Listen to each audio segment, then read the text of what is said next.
जो बोगे वो पाओगे, फलोगे, और उसका ही आपको अंत में जो आपके कर्म हैं वो ही पाओगे।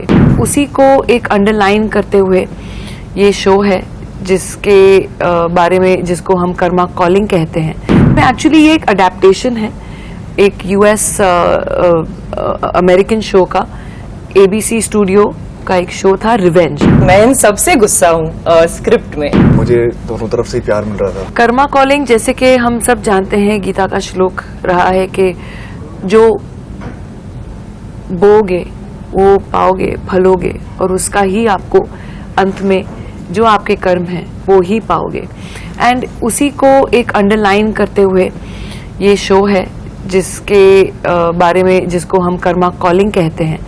एंड हम कर्म के बारे में ही बात कर रहे हैं इस शो में कि जिस तरीके का आपका व्यवहार है या जिस तरीके से आप चाहे आप नुकसान पहुंचाओ या आप अच्छा करो, जो भी आपके कर्म है वो कहीं ना कहीं ढूंढ के आपको वापस आपकी जिंदगी में आते ही हैं।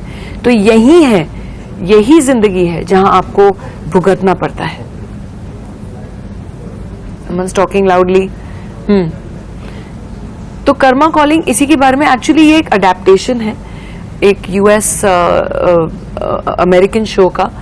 एबीसी स्टूडियो का एक शो था रिवेंज, उसका ही ऑफिशियल अडेप्टेशन है और जिसको हम कर्मा कॉलिंग कहते हैं। लेकिन ये हमारे धर्म के से इतना इन्वॉल्व है जिस तरीके की ये पूरा शो है कि इट्स एक्चुअली सरप्राइजिंग कि पहले अमेरिका में बना।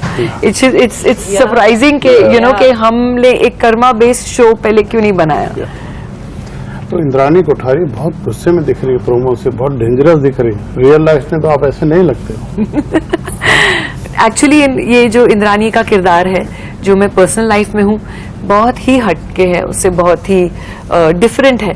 तो थोड़ा कठिन था वो उसी इंद्रानी के कदम में चलना, उसके शूज में अपने आप को डालकर चलना। कभी कभी बहुत मीन भी हो जाती थी मैं इन दोनों बच्चों के साथ, लेकिन क्या करूं, ultimately it's a role, you have to do it. तो ज्यादा मीन किसके साथ हुई आप बताइए? आपका नाम भी रख दिया कर्मा और वो भी तलवार। तलवार। ये नया नाम आपको पसंद आया? बहुत पसंद है। नहीं, कोई भी मीन नहीं था। बिल्कुल नहीं। आई थिंक जो आप ऑन स्क्रीन देख रहे हैं वो बहुत ही अलग है वर्सेस जो हम एक्चुअली सेट पे थे। हम हंसते थे, जोक करते थे। एक दिन आई रिमेम्बर हमारा एक सीन था जहाँ पे बहुत सीरियस सीन था। सब एक दूसरे पे गुस्सा होना चाह रहे थे क्योंकि वो सीन ऐसा था, हमें सीरियस होना था, नहीं हो पाए। हम हंस रहे थे इतना कि आंसू निकले इवेंचुअली। और रुचि को, हमारी डायरेक्टर रुचि नारायण, उन्हें डांटना पड़ा कि बस करो, अभी 4 बज गए, आप सीरियसली ये नहीं ले रहे हो। तो इट वाज सो डिफरेंट। वो आपका फैमिली बॉन्डिंग तकलीफ देता ना, वो स्क्रिप्ट के हिसाब से कुछ और है। स्क्रिप्ट के हिसाब से बहुत ही अलग है। स्क्रिप्ट के हिसाब से मैं एक्चुअली बदला ले रही हूँ क्योंकि मेरे साथ बहुत बुरा हुआ था बचपन में, वो मैं रिवील नहीं कर सकती। लेकिन मैं इन सबसे गुस्सा हूँ स्क्रिप्ट में।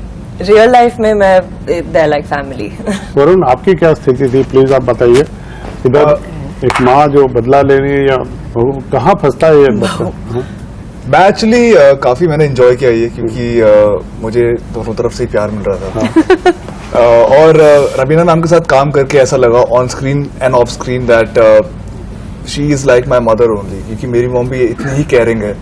एंड शो पे भी आप देखेंगे कि इंद्रानी कोठारी आहान की तरफ बहुत केयरिंग है, बहुत प्रोटेक्टिव है। एंड वो मुझे आई थिंक ऑफ सेट भी मिला। She is to take care of me. अगर मेरे कुछ लगा, जैसे अभी भी इसके पहले के इंटरव्यू में मेरे यहाँ लगा था कि बेटा तुम्हारे यहाँ कुछ लगा है, तो आई लव दैट फैक्ट कि I got to be in that zone throughout, on set भी एंड ऑफ सेट भी।